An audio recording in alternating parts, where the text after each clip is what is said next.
بسم الله الرحمن الرحيم. السلام عليكم ورحمة الله وبركاته. صباح الفل وصباح الجمال.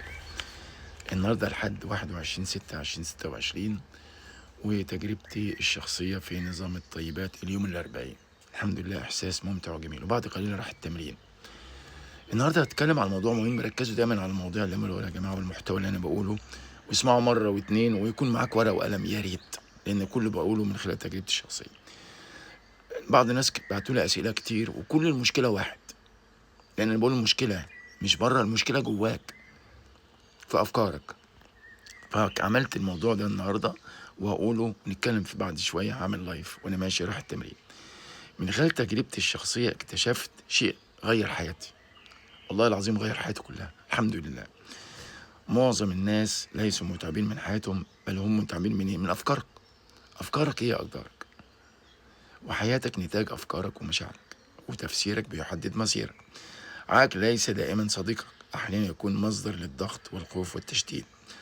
أغلى شيء تملكه مش الفلوس يا حبيب قلبي، بل انتباهك، تركيزك، وقتك، طاقتك، حضورك.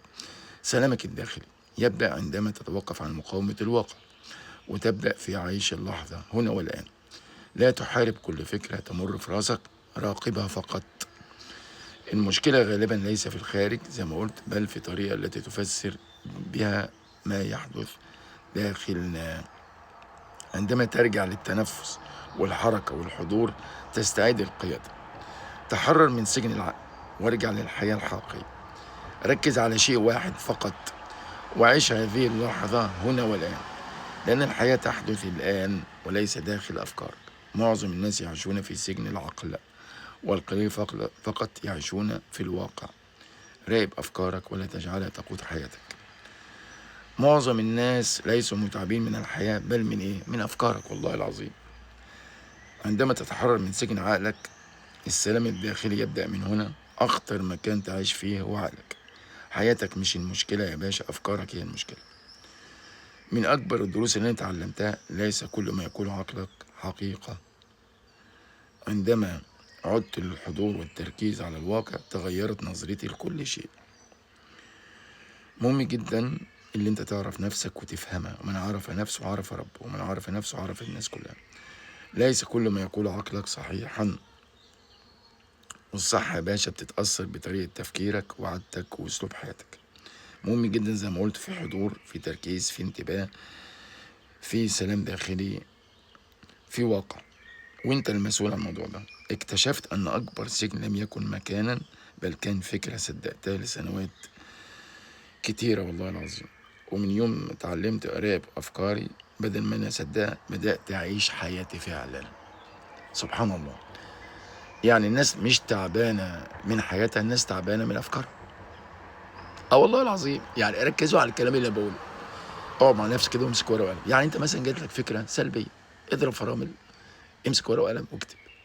هل الفكره دي انا عاوزها؟ لا، خلاص مع السلامه. او خد تنفس في الحاضر في اللحظه. خد تنفس كده، طلعه بالراحه.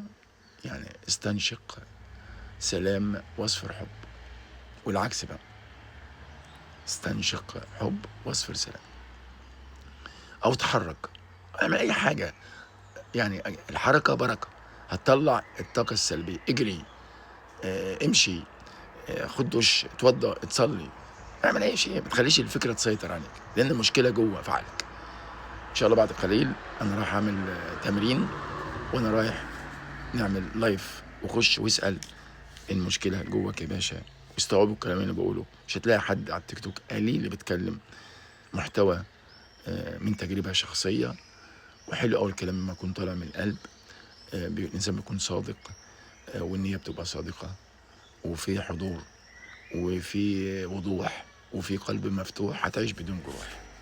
والسلام عليكم ورحمة الله وبركاته. اشتركوا في القناة ودعموا القناة يا جماعة، عشان صوتي يوصل للعالم كله. وانا الحمد لله من حاجة افتكرت ان انا خلصت كتاب 200 صفحة، وسميته انا استطيع التحمل.